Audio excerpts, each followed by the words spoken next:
Anne Lister delighted in seducing beautiful women, but her darkest secrets lay buried in the wall of her house. Stick around to find out exactly what they were. Anne Lister kept a diary where she divulged the details of her affairs with women. To protect these revolutionary confessions from prying eyes, she invented a special code that wasn't cracked for years. This queer icon wrote about every woman she ever seduced, every risk she ever took, and was dubbed the first modern lesbian. From the beginning, Anne Lister was not your typical little girl. Born in 1791, she quickly grew into an unmanageable tomboy, puzzling her parents with her wayward personality. By the time she was 7, they'd whisked Anne off to boarding school. Anne's teachers felt threatened by Anne's headstrong ways and feared that her naughtiness would rub off on the other girls. They restricted her freedoms and hid her away in an attic bedroom. Shunned by the school, Anne began to write in her diary expressing every frustration and thought on paper. However, this was not a typical journal. Even in her youth, her attention to detail was all-consuming. She recorded everything, noting every correspondence, and even listing everything she ate. Anne's diary also reflected her unrivaled intelligence. For such a young girl, she wholeheartedly devoted herself to her studies. Every lesson from Greek to astronomy was extremely important to her. At the time, universities prohibited women from enrolling, but Anne lusted after education and resolved to know as much as any man. Of course, this wasn't the only thing she lusted after. When she was 15 years old, Anne finally gained a roommate, a girl named Eliza Rain. As the illegitimate daughter of an English surgeon, Eliza had been sent straight to the attic to live with the school's other exiled pupil. Behind closed doors and under the cover of their own seclusion, Anne and Eliza embarked on a forbidden affair. Anne used a brilliant combination of Greek and Latin, as well as a wide range of symbols to create her code. As an expert secret keeper, Anne thought that nobody would be able to crack it. And for the time being, she was right. Anne had won Eliza's heart in every way, but it was never meant to last. Anne, having explored this first relationship, began thinking about new experiences with other women. Eager to dive further into her desires, or as she called it, her oddity, Anne had a difficult choice to make. Her longing to pursue other women broke Eliza's heart beyond repair. The breakup sent Eliza spiraling into a dark place from which she never recovered. Tragically, she was eventually institutionalized. She wrote, "You can little know what pain you have given me." Anne witnessed Eliza's disintegration with anguish, but she'd already distanced herself from the relationship and was more than ready for her next great conquest. Curious about her oddity and its cause, Lister hit the books, scouring anatomy tomes for clues about her unique urges. No matter how hard she looked, no good reason appeared. Although she kept her private life a secret by necessity, Lister felt no shame and came to accept her attractions as completely natural. If her nose wasn't in a book, Anne Lister was on the prowl. Rather than for potential lovers, she strategically attended soirees with her well-to-do friends, turning up the charm and her effortless power of seduction. Anne fell under her spell, and Anne took full advantage of their tormented feelings. But even as she warmed the beds of countless women, her heart remained locked away. That is until she met a most fascinating woman. Anna Lister was a queen at keeping things casual, and then Mariana Belcombe entered the picture and changed everything. Mariana was the sweet-looking daughter of a doctor who floated through refined society with ease, a circle that Anne had expertly wiggled her way into. Before long, Anne's defenses were at Mariana's mercy. With Anne in Halifax and Mariana in York, they each traveled between the cities, enduring the 40-mile trip with eager anticipation. The long-distance lovers wrote lengthy letters to one another. For once, Anne had found something that she didn't want to lose. At this time, close friendships between women were quite normal. In fact, most families encourage their daughters to devote themselves to their girlfriends to stave off unwanted pregnancies. Of course, behind closed doors, these friendships often developed into covert romances. Anne and Mariana were caught in the middle of this very same predicament, but Anne nursed a far-fetched dream. As always, Anne dreamed of having the same freedoms as men. She desperately wanted Mariana to be her wife. The two women even exchanged rings, cementing their commitment to one another. Still, it never felt like enough, keenly aware of the impossibility of their love, and secretly hoped that they'd be able to find a way to live together. Sadly, she was in for a very rude awakening. Mariana wasn't the risk-taking type. A life of scandal was never in the cards for her. Instead, she bowed to societal expectations and dealt an unexcruciating blow. In 1815, Mariana made an earth-shattering announcement. She planned to marry a rich widower. Anne Lister was horrified. She had no choice but to watch from the sidelines as the love of her life said, "I do," to a man. Tradition at the time dictated that since Anne was Mariana's closest friend, she was expected to join the married couple on their honeymoon. She had front-row seats to her own heartbreak and could practically feel Mariana slipping through her fingers. Mariana's honeymoon left Anne's heart in tatters. Alone once again, Anne began sleeping with other women, and not just any women. Amongst her numerous affairs, she even seduced Mariana's sister. Clearly, Anne wasn't afraid to get petty, but deep down, she missed Mariana with all her heart, writing, "Surely, no one ever doted on another, as I did then on her." Although it seemed like the end for Anne and Mariana, in truth, it was only just the beginning. Anne and Mariana spent an entire year separated from one another. But, as they say, distance makes the heart grow fonder. As luck would have it, fate brought them back together in York, and their reunion was everything Anne had hoped it would be. Upon meeting again, Mariana spirited Anne to her bedroom. Later, Anne wrote of their rekindled romance. She herself suggested a kiss. I thought it dangerous and would have declined, but she persisted. The couple picked off where they had left off, their affair as passionate as ever. However, despite their happiness, Mariana had a major issue with her longtime lover. Although Mariana was at the top of her list, Anne was still seeing other women. The problem came down to one destructive feeling: jealousy.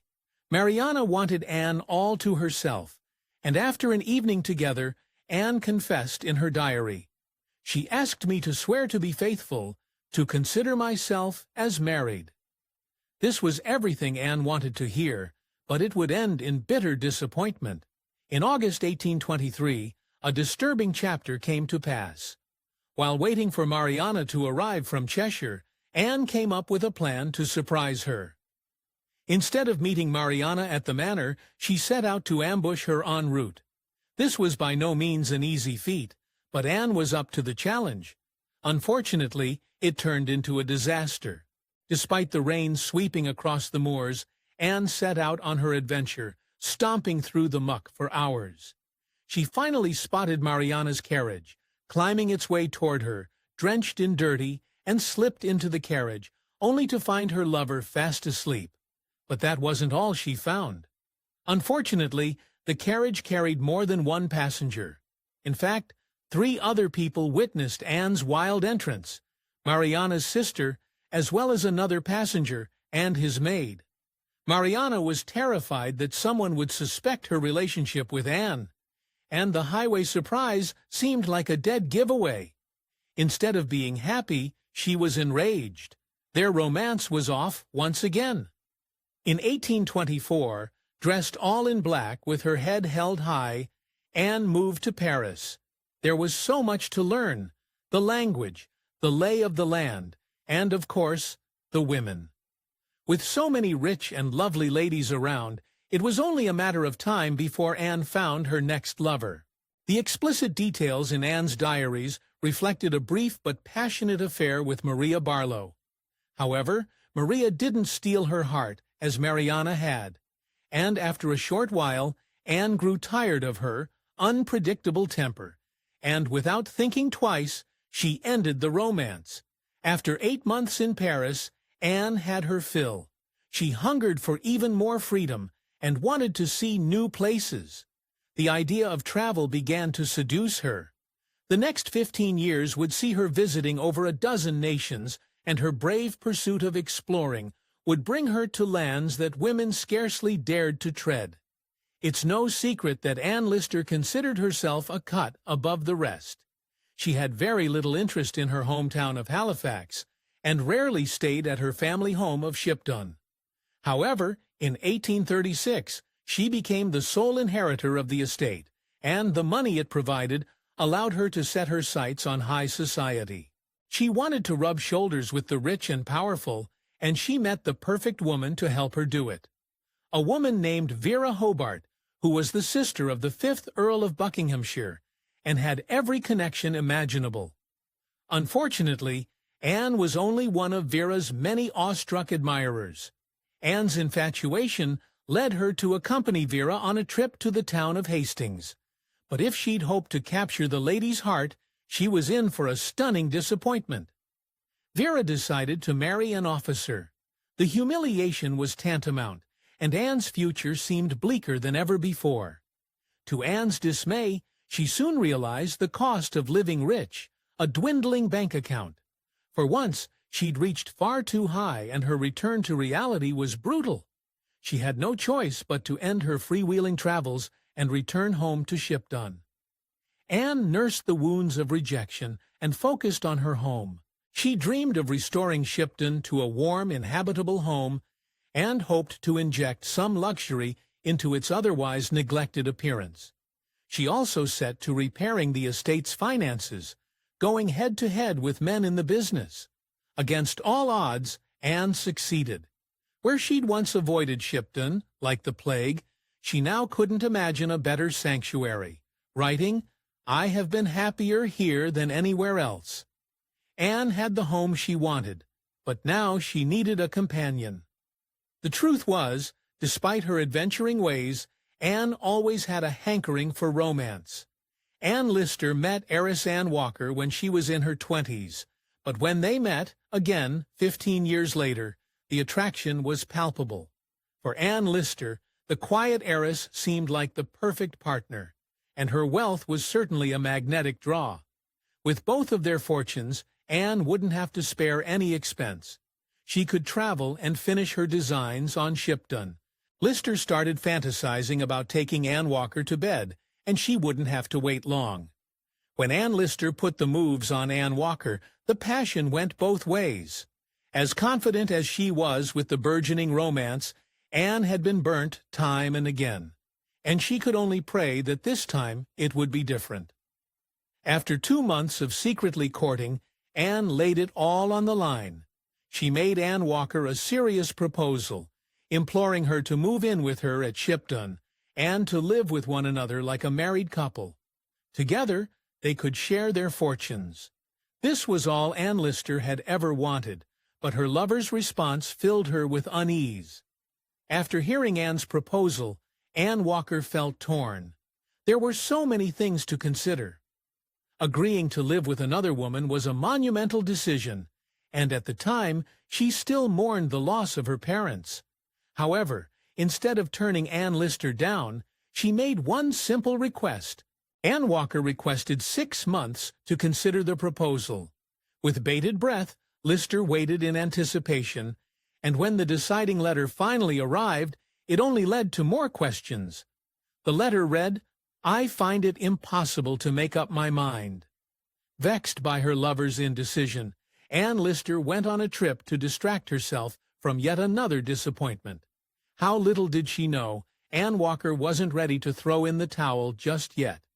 After months spent in Paris and Copenhagen, Anne Lister began the long journey home. But when she arrived, something glorious happened. To her astonishment, her lover was there to greet her with open arms.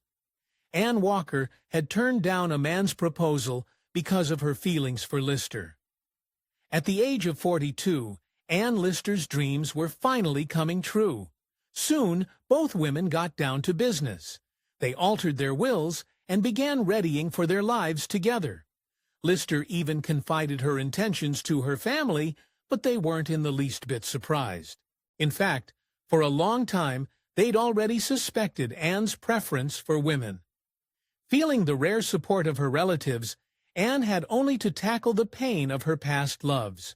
Finding happiness with Anne Walker allowed Anne to finally let go of Mariana and even Vera. You see, over the years, Anne had slipped back into Mariana's bedtime and again. But when Anne found a woman willing to live with her and truly love her, their long-standing affair came to a heart-wrenching end. Anne Lister and Anne Walker had a symbolic wedding in 1825. They went to church together and took the sacrament of communion. Although Anne had previously indulged in a wild number of trysts, this union ended her dalliances full stop. Without a backward glance, Anne took her new bride and set off on their romantic honeymoon in France and Switzerland. However, it wasn't long before clouds of gossip threatened to rain on their parade. After the newlyweds returned home, the residents of Yorkshire began mocking the couple. Anne Lister was no stranger to being heckled for her manly appearance. Her masculine ways even earned her the moniker Gentleman Jack. The living arrangement at Shibden provoked the ignorance of hateful townspeople, and soon anonymous letters began to arrive. The letters poked rudely at Anne Lister, addressing her as Captain Lister. Even the newspaper had to go at the happy couple with a cruel advertisement announcing the union of Captain Tom Lister of Shibden Hall to Miss Anne Walker. Soon enough, Anne would learn that marriage had challenges of its own. Anne Lister's strong personality often clashed with Anne Walker's shy disposition. Her new wife was prone to depression and needed a good deal of attention. Additionally, Walker also fretted about the cost of the renovations. She doled out the money with increasing worry and hysteria. In truth, they were complete opposites, and unfortunately, their troubles didn't end there. Anne caught the travel bug once again, but her wife wasn't exactly enthusiastic about the prospect of leaving their home. Lister suspected that Anne Walker often faked illnesses to get out of joining her on expeditions. As such, she went on many adventures by herself.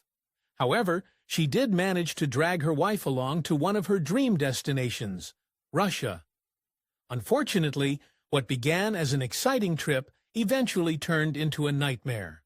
Russia was stunning, but after the bitter winter descended, Anne Walker was desperate to go home. Instead of bending to her wife's desires, Anne Lister insisted they continue their travels to the Caucasus, a far warmer destination. At first, the ridge landscapes seemed to reinvigorate much of their shared happiness, but the trip was doomed to a heartbreaking end. Anne Lister penned her last journal entry on October 11, 1840.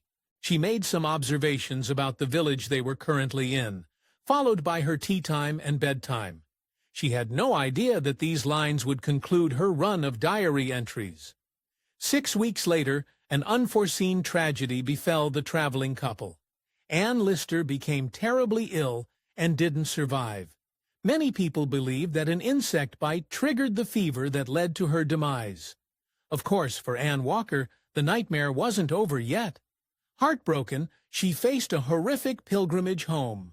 With her wife's body tucked safely into a coffin, she spent the next 8 months traveling back to Halifax.